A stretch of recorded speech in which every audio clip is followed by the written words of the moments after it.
Hi, I'm Teri. I'm here at a very special residence. It's of Jean Yehle. Now, she's lived on Key Biscayne since 1951.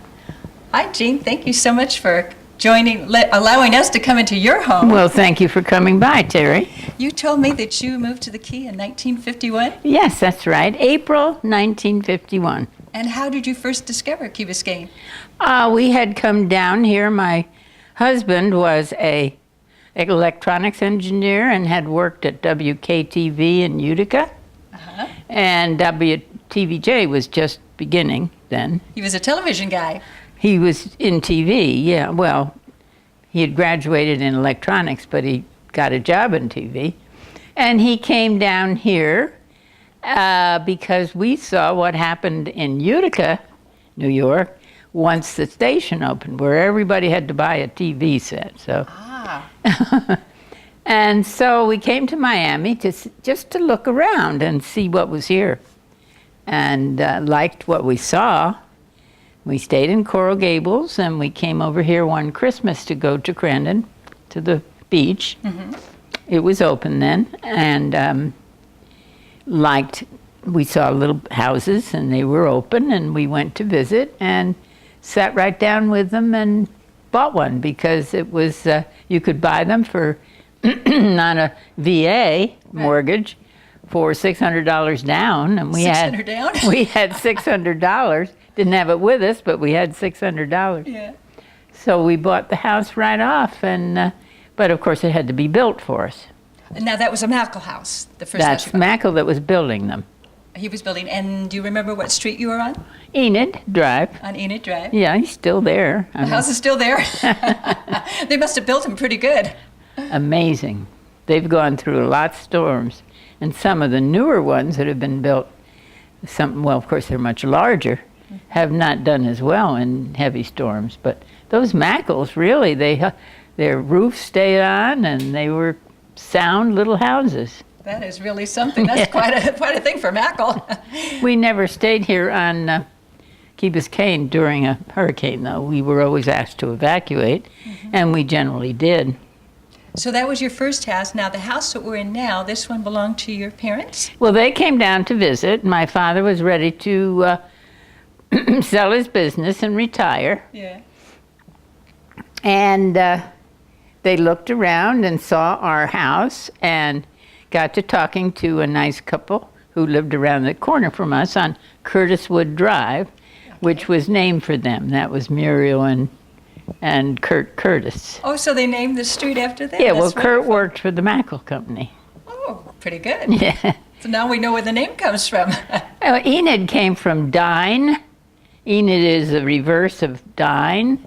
Oh, of dine, yes. Because the workers on the houses that were going up then used to sit at Enid, which was the end of the development, right, and have their lunch. Oh, so they would dine? They named it Enid. Yeah. That's pretty clever. Yeah. So we were on Enid because it was the last one. Got it. And they hadn't developed any further. They were going to. So were you at the tail end in 1951? It was like one of the last of the homes that they were building? Well, it was one of the last available lots, yes. Oh, okay. And so you bought they the were lot. still you bought the lot and they built it. Oh, and then they built the house. And then but you had a floor plan?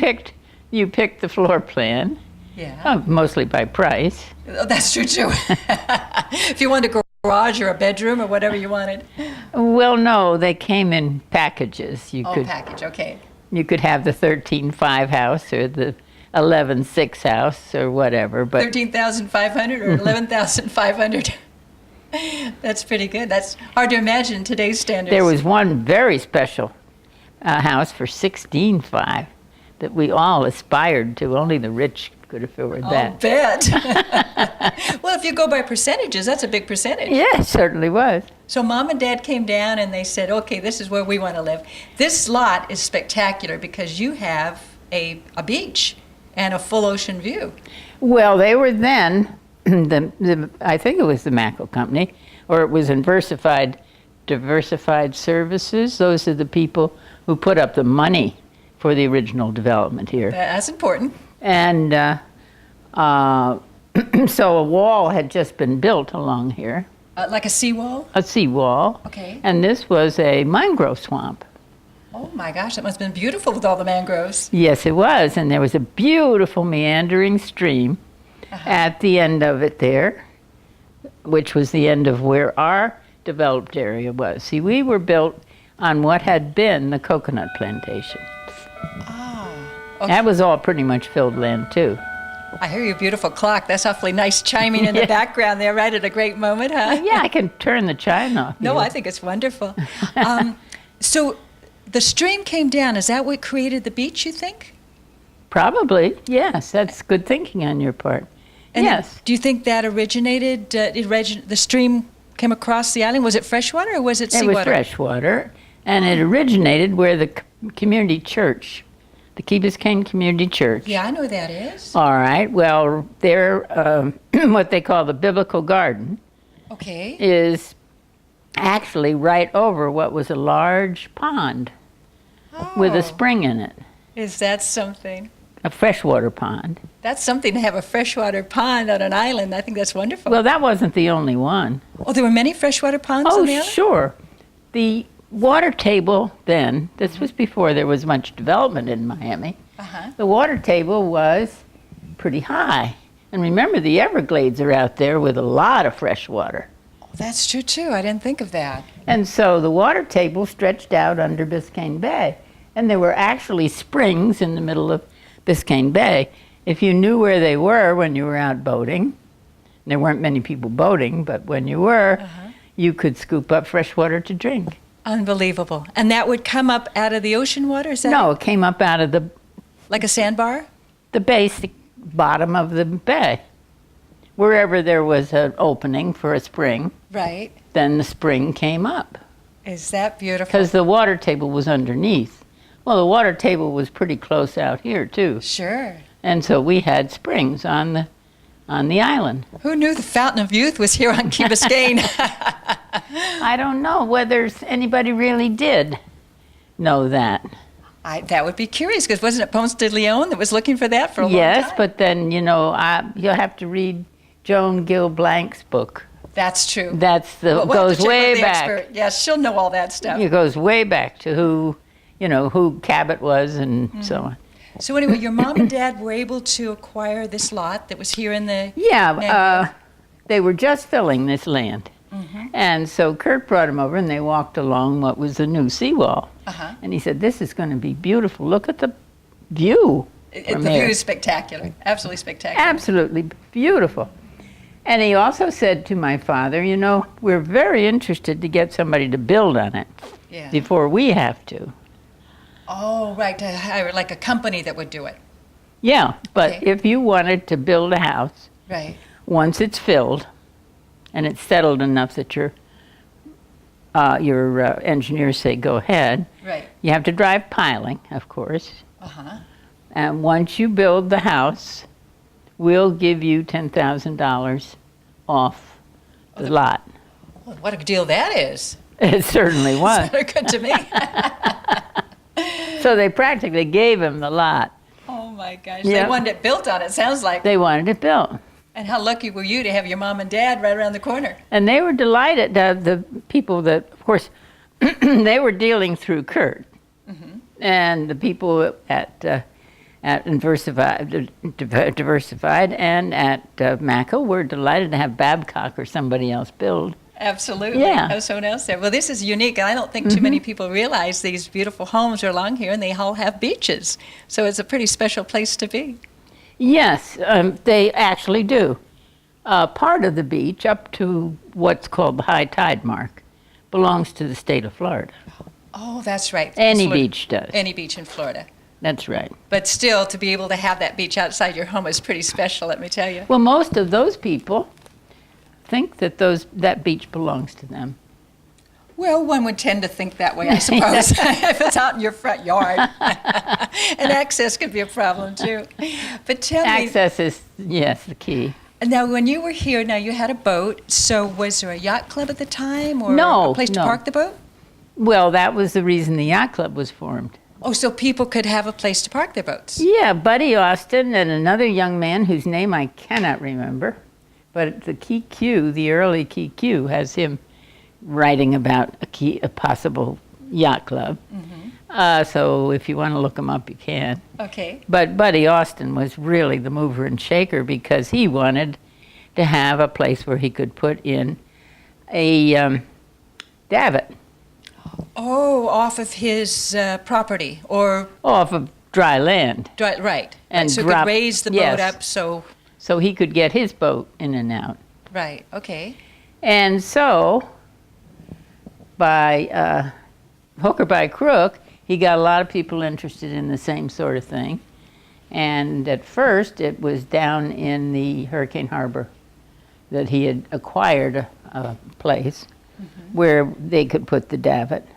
Now, where is Hurricane Harbor? I'm not familiar with that.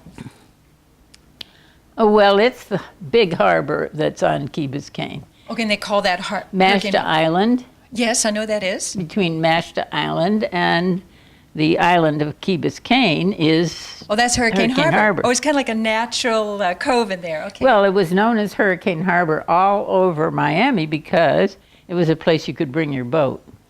Oh, if there was a hurricane, If you there could was kind a of hide out hurricane. in that cove. Yeah, well, yes, uh-huh, That sounds good to me. yeah, And wasn't the Mashta house over there somewhere? yes, on Mashta Island, On Mashta Island. yes, And it encompassed part of that Hurricane Cove? yes, mm-hmm.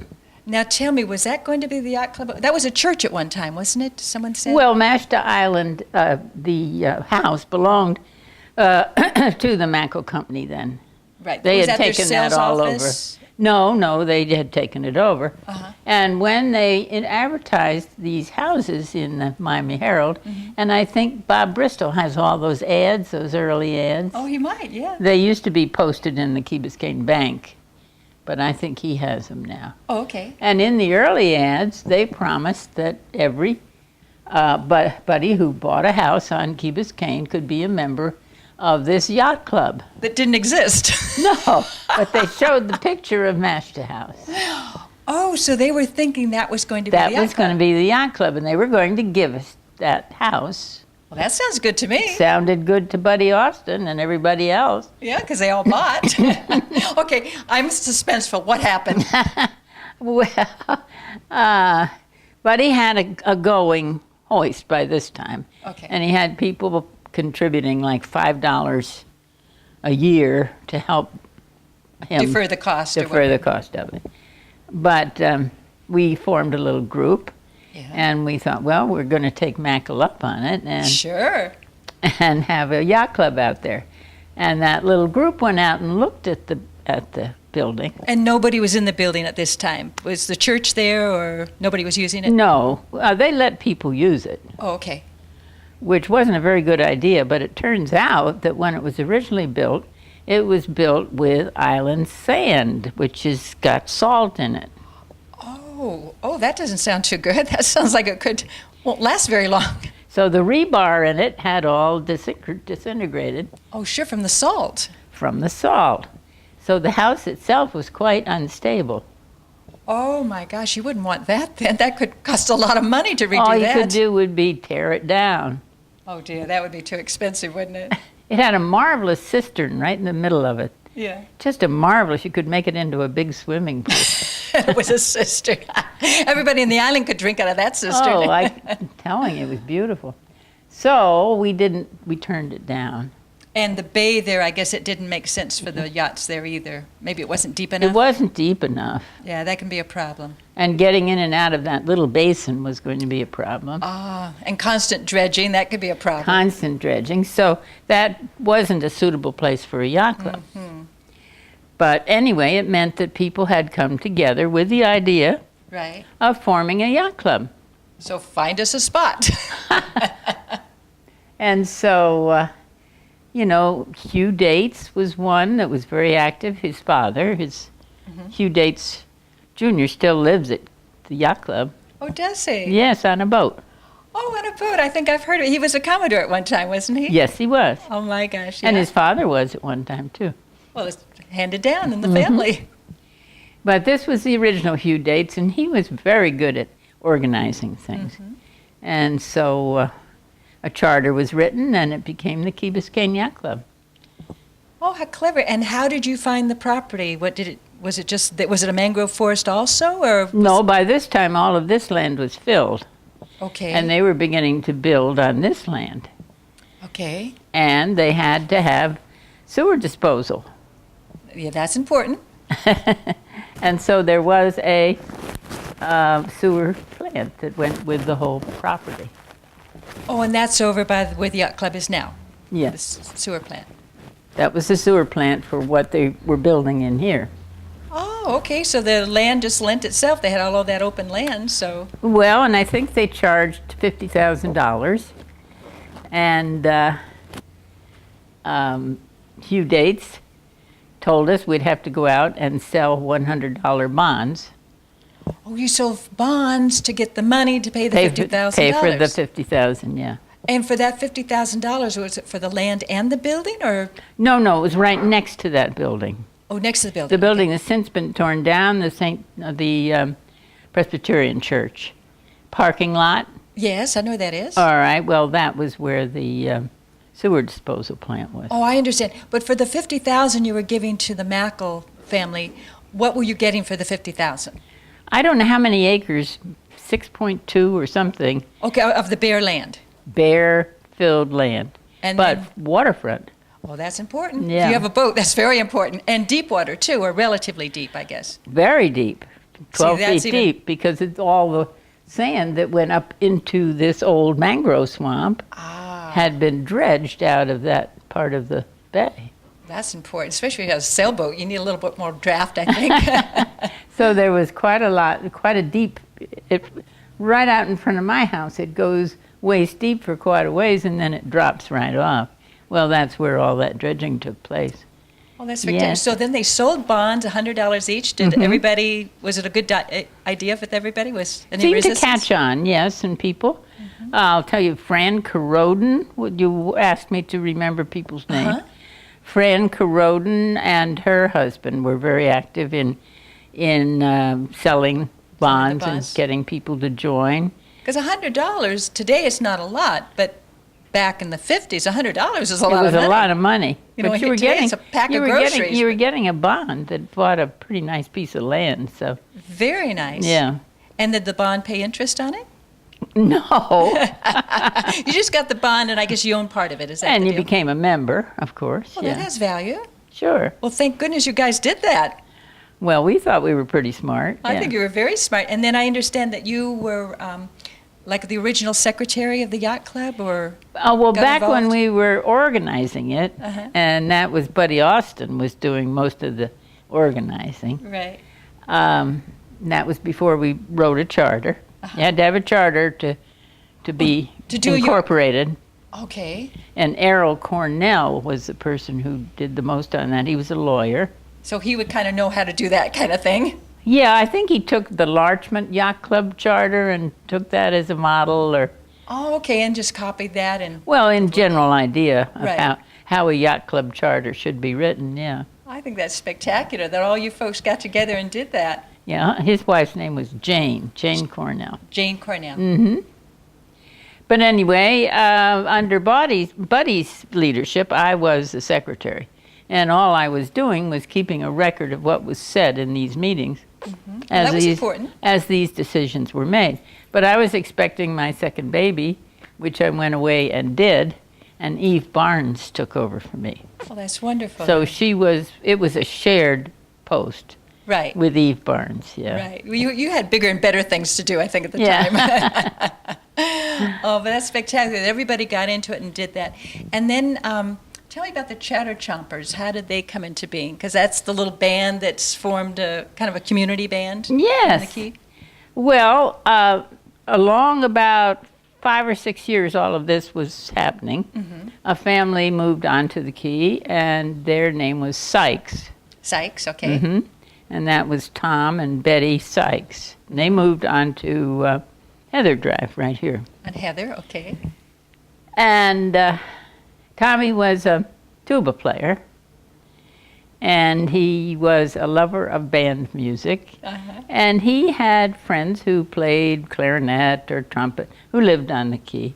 And anybody who's ever played in a high school band or marched with a college band or anything, they love to stay with it because they know all the music. It's true. And if you play the tuba, you kind of need someone else to play along with you. Yeah, there's not too many solos for tuba. Not too many. And they were all great at Columbia, the Gem of the Ocean. I think every college in the country must play that. But anyway, they came together at Tommy's house to listen to Sousa band music. Oh, that's fun. And then try to play either along with it or together or somewhere or other. Oh, that's wonderful. And while they were there, because it was cheap and easy to get, Tom and Betty and I and Mark, well, mostly Betty and I, would make like a chowder. And that's how the Chowder Chompers. Oh, because you would make chowder for the band. For the people that were there playing, yeah. Oh, how nice. And was it a conch chowder? Conch chowder. And where'd you get the conch? On Master Flat. You go out on Master Flat and pick up the conch? Yes, you just walk out Master Flat, which there's big grass flat then. Yeah. And lots of conch. They were just laying there. Well, yeah, crawling along in the queen conch. You know, the pretty ones. Those have the beautiful shells, don't they? The beautiful shells. Oh, I love those shells. And Tom, because he knew everything, knew how to get them out of the shell. We didn't. Yeah, that's an art form. They kind of stick their nose out and go back. Right there. He could get them out of the shell and chop them up for us, and then we'd make the chowder. Oh, how fun. So that's how the name the Chowder Chompers came. Because after they finished practicing and having fun with their instruments and their music, we'd serve chowder.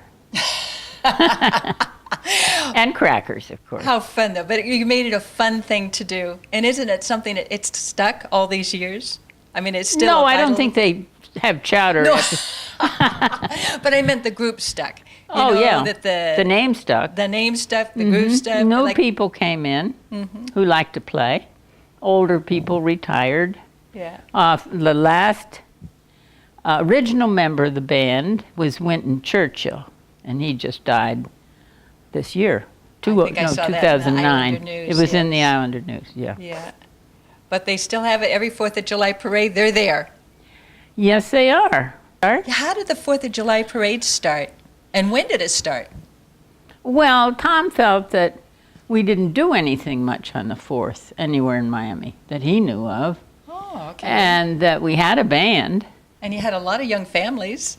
And a lot of young families with kids that loved to ride bikes and decorate. And, Right. and so he came up with the idea, along with Art, who was my husband. Art Yehle. Art Yehle, the TV guy. Right. Who eventually went back to the university and became a professor. But, Your husband became a professor? yeah. Oh, impressive. Of experimental psychology, of all things. Oh, my word. But that's an aside. Yes, Tom came up with the idea that we should have a marching parade for the 4th.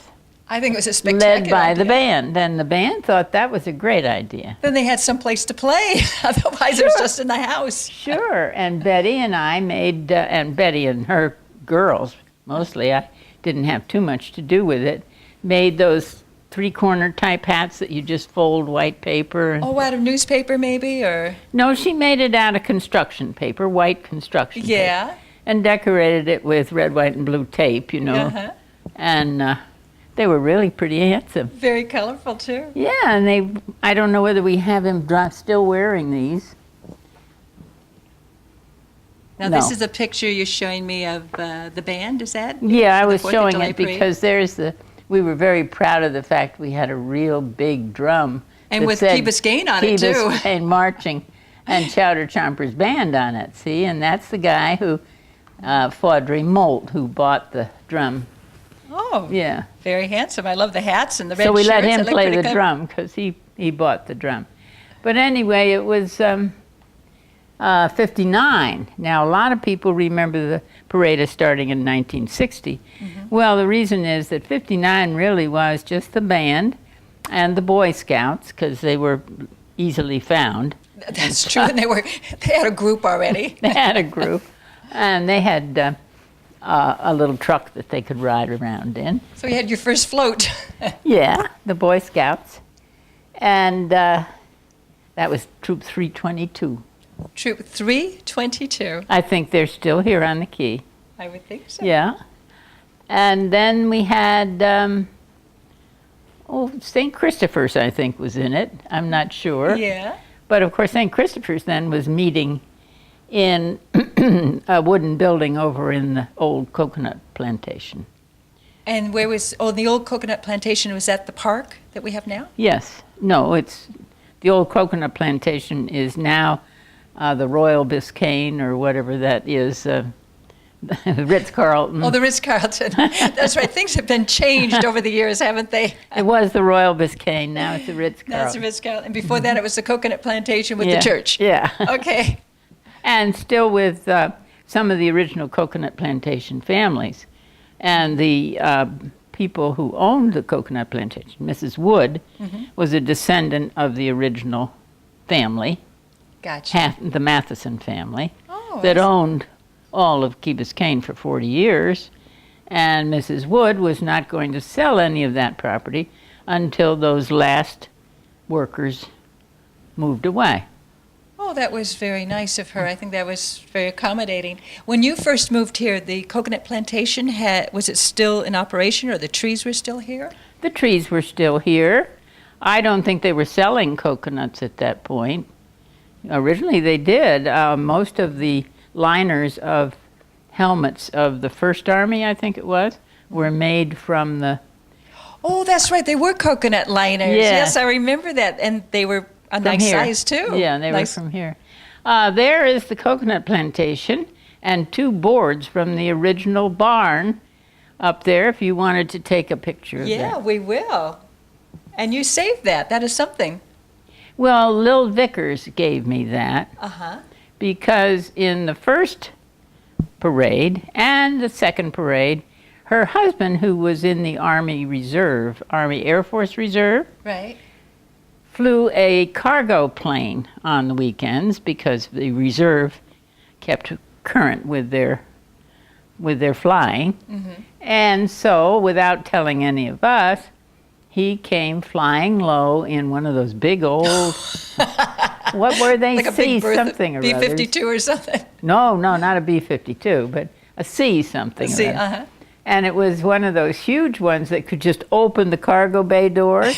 And he had loaded it with balloons. No. Oh, how beautiful. And they flew right down Crandon Boulevard and distributed balloons all the way.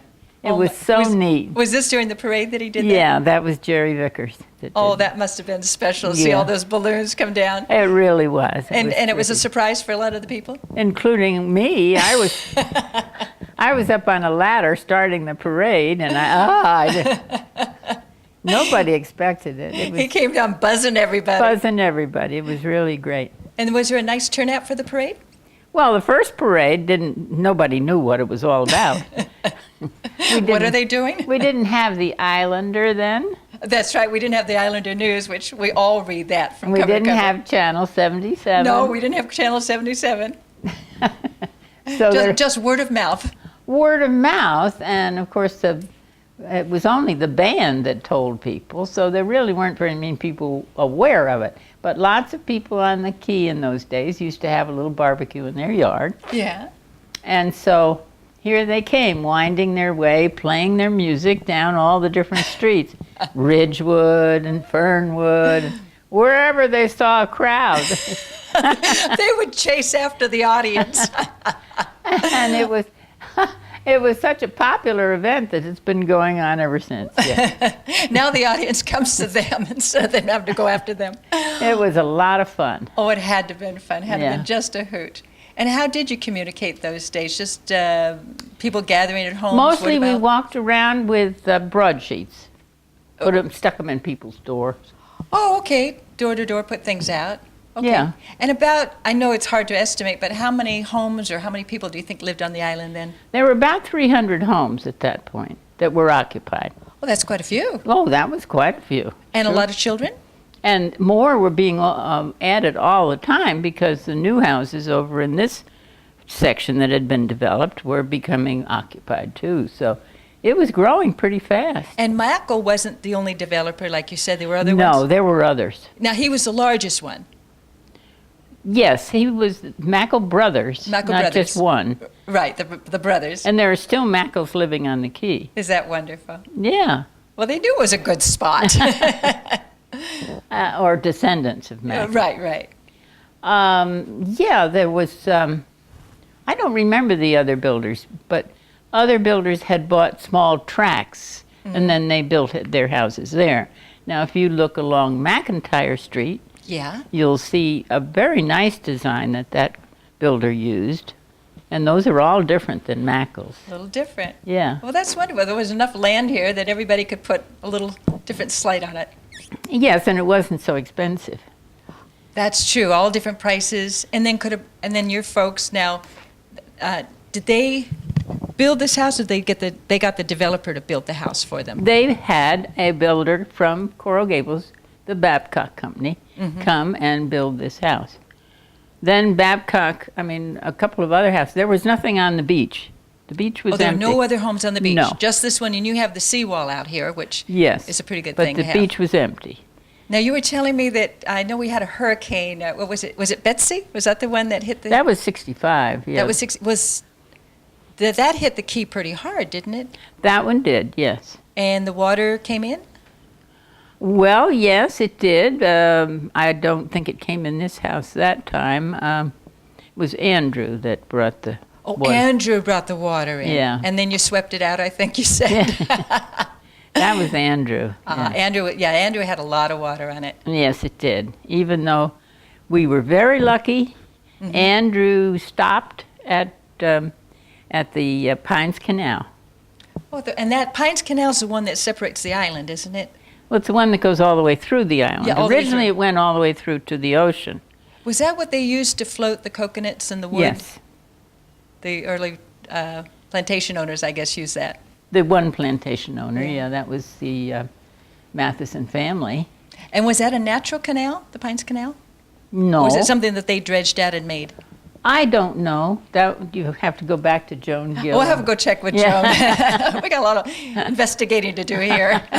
Well, she's pretty active in the Historic Society, so just ask her. Yeah, I'm sure that was just dug out. Yeah.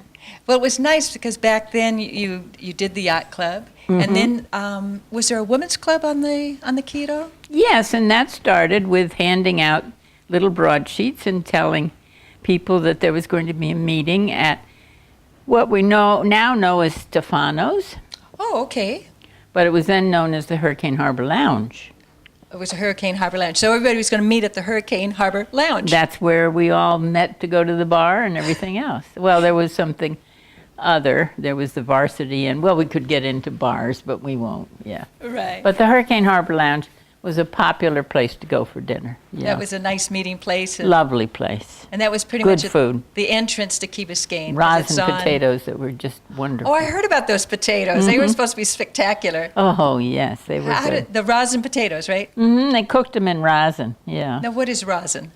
It's what is the sap of pine. Oh, a pine sap. Rosin, yeah. Ah, okay. And that's Well, it's watered down some, but And they they were melt that, and then they drop the potatoes in them. so it must have been very hot. So it must have cooked the potatoes very fast. Be very nice, yeah. Made quite a casing crust? around them, a crust. Yeah. I know people that talk about those rosin potatoes. They just say they were the best. And I don't think anybody makes rosin potatoes anymore, really. Probably don't have all that tree sap anymore. So the ladies met. Then it was a Hurricane Harbor. Yes, we Hurricane asked Club. for everybody who wanted to play either bridge or canasta. So it was like a card club. Well, people were trying to get little groups together to play cards. And so this was an effort to bring a big group together to play cards, get to know one another. Sure. Was the big idea, yeah. Now, that was a spectacular idea. So you were involved in that? Yes, I was involved pretty much at the beginning. There were 4 of us. That was Martha Molt. Martha This Mold. is her husband. Uh-huh. And Eileen Thompson. Eileen Thompson, okay. And who was the 4th? Gosh, I can't remember. Anyway, It'll come back later, but there were 4 of you ladies that started it because you had enough for a card group and then you wanted to expand, I guess. Well, we just thought it would be a good idea to get them all together. I think it's spectacular. And so we were the ones who, Faudrey, her husband, was in T-Square and Triangle, which is a reproducing company, a company that makes blueprints and... Oh, yes, uh-huh. And so we could make up a flyer and he would reproduce it for us. Oh, that's spectacular. We didn't have to have a Xerox machine. That's right. Those days it was Xerox and mimeograph Yeah. and all those kind of things. And so, sure, he'd make them up for us and we'd go around and stuff them in everybody's mailbox or under the door or wherever we could. Right. And what kind of a turnout did you have? Big! More than we expected. There were lots and lots of people women who turned out. Sure, they were anxious, I'm sure, to make Sure. friends and meet other people on the Sure. island, because where else would you meet them? And it seemed perfect to them. So there they were. And so from that, through mostly Muriel Curtis. Muriel was a great organizer. Well, you need that. Yeah. And Muriel very much made it work. Well, that's spectacular. Now, what about the shops on the Key shopping? Did most people stay on the Key to do their shopping, what they needed, or did some leave? Well, it wasn't as easy to leave as it used to be. That's right, because you had that drawbridge, didn't you, those days? That was a little tricky. I had to wait for it to come up and come down. Very often it got stuck. And so, yeah, for hardware particularly, you usually used the hardware store. And it stayed in the same family for many, many years. Rusty James and his wife is the descendant of that, what was their name? Not Shawless. Gosh. It's hard sometimes. Yes, it is. There are a lot of names to remember. It is a lot to remember. But they had the hardware store, so that's good that there was one on the Key, because with all these new homes, I'm sure you need a lot of hardware. They had somebody working there whose name was Robbie. He could remember which screws you bought the last time and whether you needed one with a little longer shank on it, and he was wonderful. In the days before the computers, he was a human computer. He was a godsend. So they were a great addition to the island. And then, of course, there was a grocery store. Was it always a Winn-Dixie, or was it something else? No, that was personally owned too. Simpson's Grocery, okay. And what else was there? There was a toy store. Was there a toy store then? I don't remember a toy store too. Oh, yes. The Bristols. Did they have the toy store? And cameras. And yeah. the cameras, right. And Vernon's. Vernon's. When Vernon's was there, he Drugs. had the drugstore. Yeah. And he had the only telephone, or the telephone booth, I guess, on the island. Yes, and the mailbox. There was a... Oh, that's right. It was the post office was there also. Sure. A mail drop, and a post office lady was there. And then didn't he have a lunch counter? Yes, very good one. Yeah. I was sorry when that went. Yes, that was very good. Did you have anything favorite that you ate when you went there? No, I don't think so. I think the breakfasts were great, scrambled eggs or something. Yeah. Vernon's was a real meeting place. That was right there on the corner where And a nice place Blockbuster is now. Yeah, a nice place for people to hang out, too, and meet Yes. other people. Mhm. And Exactly. And could you get the newspaper from Miami there? Did he have that? Yes. So, Oh, we kept in touch. yeah. As a matter of fact, the Miami Herald delivered. They were Oh, they delivered to sure our homes. right to the homes. Sure. And telephone service back then, did you have party lines, or was it, could you have a private line? Originally, there was just a telephone on Westwood. One phone? Yeah, well, 2 phones in a booth. Oh, they had a phone booth. So if someone wanted to call you, they had to go- Back-to-back phone booths, yeah. Well, Well, you had 2 phones. So you go to Westwood for the phone booth and make your phone calls with a pocket full of dimes. I think it was Quarter. Yeah, I guess it was dimes. You're probably right. dimes those Yeah. days.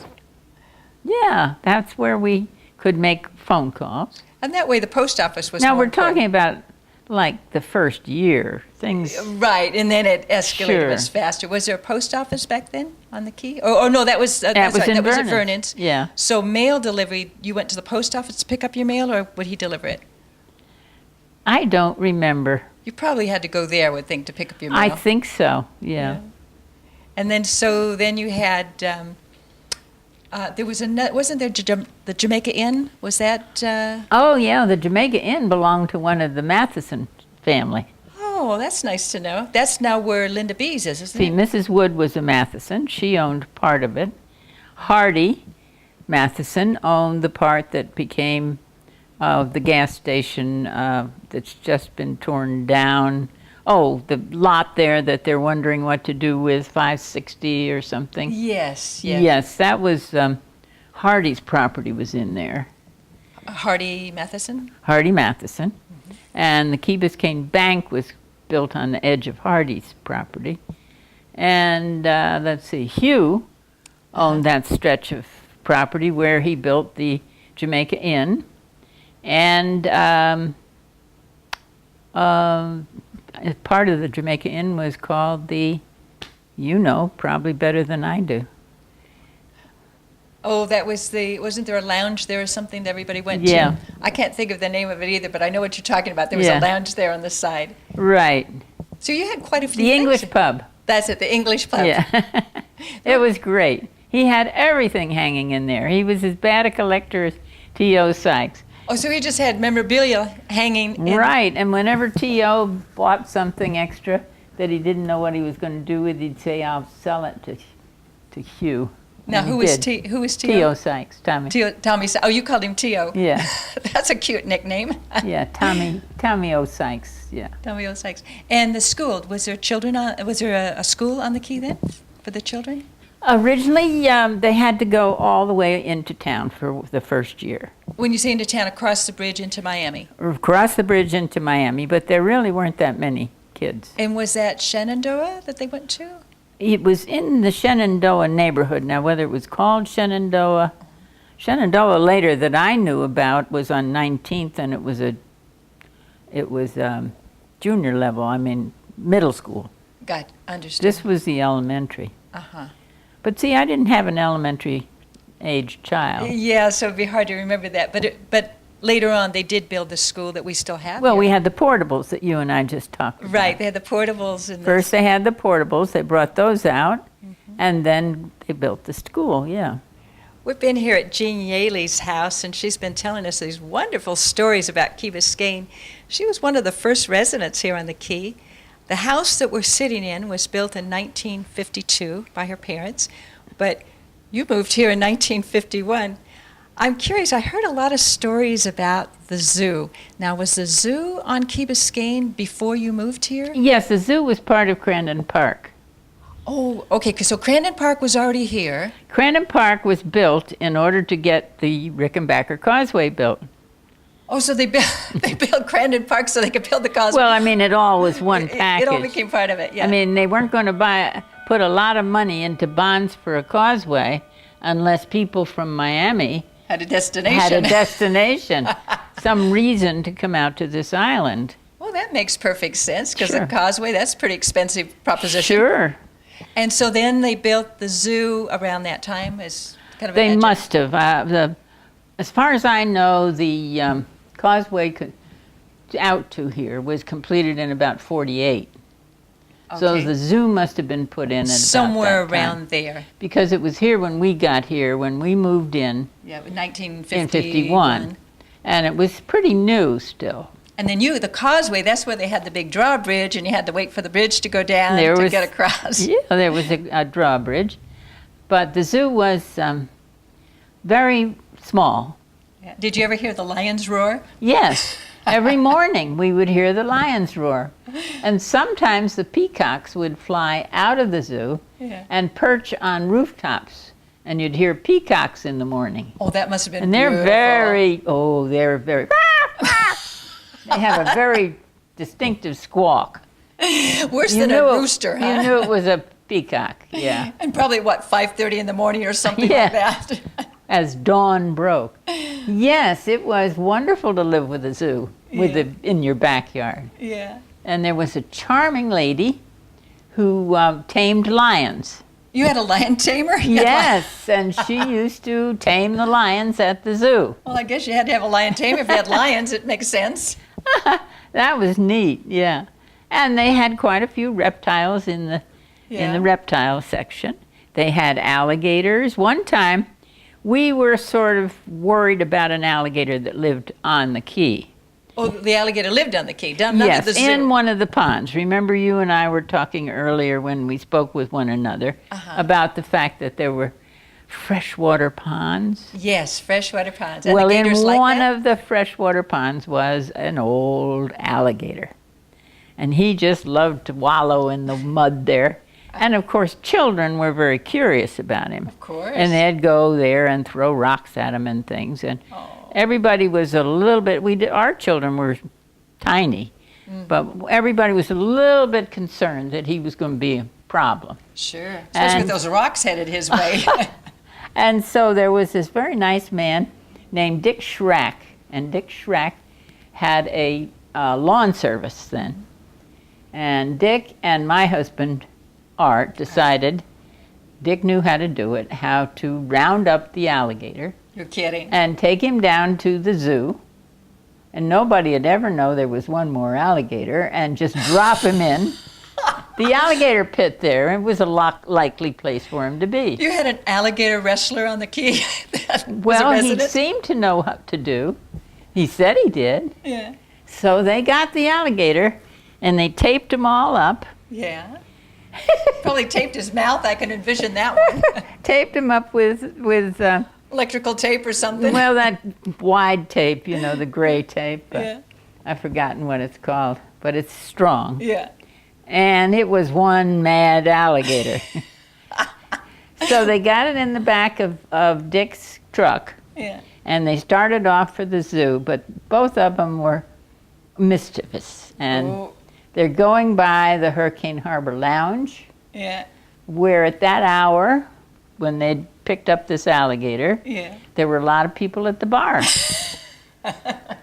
So they opened the bar door, unzipped, took the tape off the alligator's face, Oh, they were troublemakers.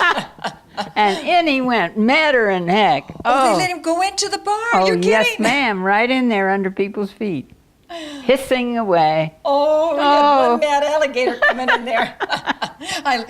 I can just hear the screams now. And nobody thought it was funny, believe me. Oh, my word. Then did he have to gather up his alligator again and retape him? Yeah, And then he took him to the zoo. and then they took him to the zoo. Oh, that is too funny. And didn't the zoo personnel think it odd that this truck's coming in with a taped up alligator? Well, the zoo wasn't really guarded at night. It was a clandestine operation. They had their lions locked up in cages. They Right. really didn't think you were going to come in and fool with a lion. Yeah, who would fool with a lion? And there was a big old grizzly bear. He was a beautiful old bear, and he was in a cage. Yeah. And there were giraffes, and Giraffes. 2 giraffes. They had a nice little selection of the kinds of animals that kids love to see. Sure. So but they had 5 or 6 alligators. They didn't know. If there was another one, I'd make it 7. I don't think they counted alligators every day. So they got another alligator. Now, did the alligator ever come back to the pond? Or was I think happy he at would the have zoo? liked to. But the zoo was locked up, so he had to stay there. No, it was pretty deep. Oh, it was deep. Oh, he couldn't get out. You're Couldn't right. get out, yeah. Yeah. They fixed their alligator pond so that the alligator stayed in the pond. And this was the freshwater pond. Do you think it was the one that was feeding the beach over here, maybe? No, that one was where the community Where the church is. churches. This one was right behind what is no longer there anymore and was called the Dairy Queen.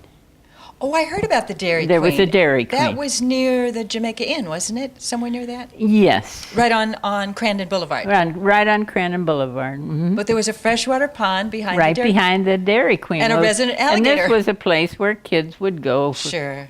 ice cream and go back and want to rile up the alligator, which wasn't a very smart idea to do. So Well, it sounds to me like the kids on the Key had kind of a Tom Sawyer existence. they had a wonderful place to grow up.